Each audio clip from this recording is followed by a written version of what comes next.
अमित रानी take info में आप सभी का स्वागत है। जैसा कि आप जानते हैं कि जिन्होंने भी सार रिफंड पोर्टल पे ऑनलाइन आवेदन किया था, उनमें से अधिकतर लोगों का फॉर्म को रिजेक्ट कर दिया गया है। और रिजेक्ट होने के पीछे एक ही कारण है, डिफिशियंसी कम्युनिकेटेड वाला। तो आज की वीडियो में हम बात करेंगे कि डिफिशियंसी कम्युनिकेटेड का मतलब क्या होता है और किन वजह से आपके फॉर्म को रिजेक्ट कर दिया गया है। साथ ही साथ आप लोगों ने बहुत सारे सवाल पूछे मुझे कमेंट में, तो आज उन सभी सवालों के जवाब मैं आपको इस वीडियो में दूंगा। और मैं ये भी बताऊंगा कि फॉर्म रिजेक्ट हो जाने के बाद आपको फिर से अप्लाई कैसे करना है। तो चलिए वीडियो स्टार्ट करते हैं। जैसा कि आपको पता है कि इस तरह का मैसेज, जैसा कि आपको स्क्रीन में दिख रहा है, अधिकतर लोगों के पास आया है। इस मैसेज का मतलब है कि आपने जो आवेदन किया था उसमें कुछ डिफिशियंसी यानी कमियां पाई गई है, जिसकी वजह से आपके फॉर्म को रिजेक्ट कर दिया गया है। सबसे पहले आपको ये पता होना चाहिए कि आपके आवेदन में क्या कमियां हैं। तो सबसे पहले आपको CRCS पोर्टल के ऑफिशियल साइट में आ जाना है और वहाँ डिपॉजिटर लॉगिन वाले ऑप्शन पे क्लिक करना है। उसके बाद आपको अपने आधार का अंतिम 4 अंक और आधार से जुड़ा मोबाइल नंबर डालकर लॉगिन कर लेना है। जैसे ही आप लॉगिन करोगे तो आपके सामने आपके आवेदन का स्टेटस दिखने लगेगा। अगर आपके स्टेटस में अभी भी अंडर प्रोसेसिंग दिख रहा है बट आपको डिफिशियंसी का मैसेज आ चुका है, तो आपको थोड़ा वेट करना पड़ेगा। आप पोर्टल में अपडेट होने के लिए थोड़ा टाइम लगता है। जैसे ही आप पोर्टल में अपडेट होगा तो आपको स्टेटस में डिफिशियंसी कम्युनिकेटेड वाला ऑप्शन दिखने लगेगा, जैसा कि आपको स्क्रीन में दिख रहा है। आप देख सकते हैं ठीक उसके बगल में आपको उसका रीजन भी दिखेगा कि किस वजह से आपका आवेदन को रिजेक्ट किया गया है। इनमें से अधिकतर लोगों के पास इसी तरह का SMS आ रहा है, इसी तरह का रीज़न बता रहा है कि आपको इस वजह से ही आपका फॉर्म को रिजेक्ट किया गया है।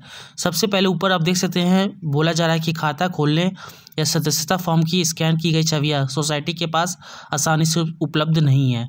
इसका मतलब ये होता है कि आपका जो भी सहारा का बॉन्ड है वो ऑनलाइन पोर्टल पर नहीं है, यानी ऑनलाइन अपडेटेड नहीं है।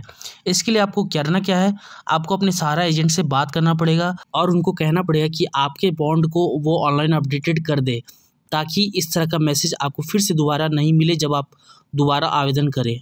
दूसरा आवेदन में भी सेम रीजन है। मैं तीसरे आवेदन में चलता हूँ, सबसे लास्ट थर्ड में।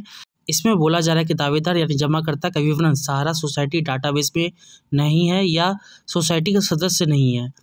इसमें सेम वही रीज़न है कि आपका जो भी बॉन्ड है वो ऑनलाइन अपडेटेड नहीं है, जिसके लिए आपको सेम अपने सारे एजेंट से बात करनी पड़ेगी ताकि वो उस बॉन्ड को ऑनलाइन अपडेट करवा दे। मैं दूसरे पॉइंट पे चलता हूँ। उसमें कह रहा है कि जमाकर्ता द्वारा समिति में एक से अधिक सदस्यता ली गई है, अतः केवल प्रथम सदस्यता से संबंधित दावे ही संसाधित किए जाएंगे। इसका मतलब ये बहुत ही इंपॉर्टेंट पॉइंट है, ये आपको समझना बहुत ही ज़रूरी है।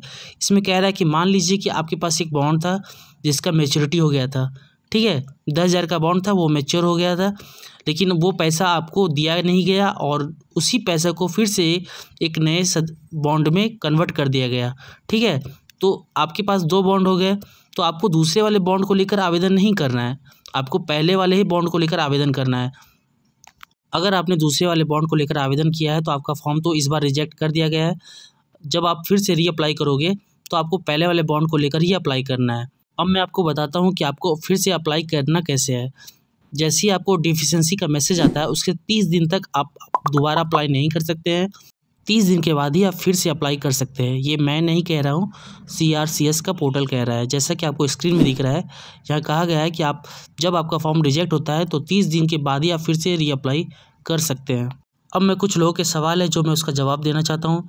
जैसे कि इस आशीष कुमार जी ने मुझसे पूछा था कमेंट में कि मैंने गलती से अप्लाई के टाइम टोटल इन्वेस्टमेंट में 10,600 की जगह 5,000 रुपया डालकर दिया था, उसमें से 5,000 रुपये अकाउंट में भी आ गया, अब बचा हुआ 5,600 रुपया फिर से अप्लाई कर सकते हैं क्या?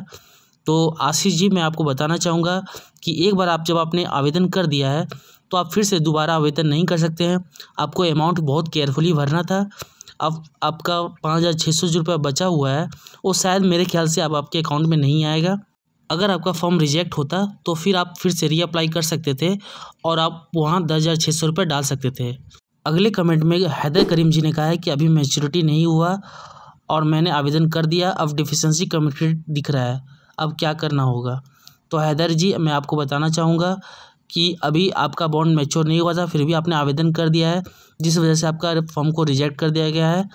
तो आपको अपने मैच्योरिटी तक वेट करना पड़ेगा, उसके बाद ही आप फिर से अप्लाई कर सकते हो, ठीक है। अगले कमेंट में अमन कुमार जी ने कहा है कि सर मेरा date of birth, Aadhaar card और सारा का जो बॉन्ड है वो मैच नहीं कर रहा है, क्या करें? तो मैं अमन जी को बोलना चाहूँगा कि आपको आपके जो भी सहारा में बॉन्ड में डेट ऑफ बर्थ है, आपको उसी हिसाब से अपने आधार को अपडेट करवा लीजिए फ़िलहाल के लिए। उसके बाद ही आप फिर से अप्लाई कीजिए, वरना बार बार आपके फॉर्म को रिजेक्ट कर दिया जाएगा। अब अगले कमेंट में चलते हैं। इसमें पंकज जी ने कहा है कि यदि अमाउंट ज़्यादा जमा हो किंतु रसीद खो गई हो तो क्या करें।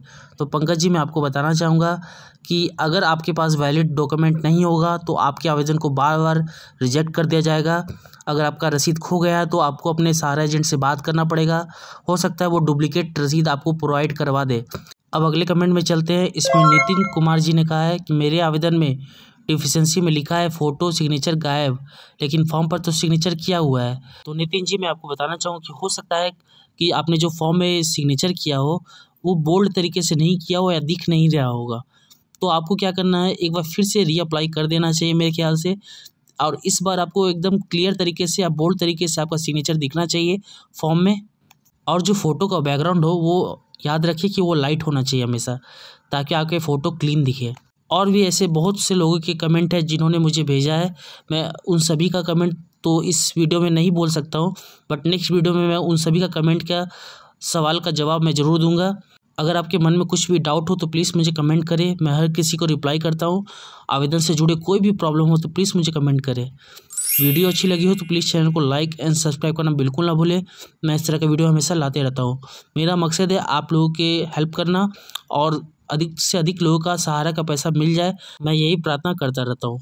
तो चलिए नेक्स्ट वीडियो में मिलते हैं, तब तक के लिए जय हिंद, जय भारत।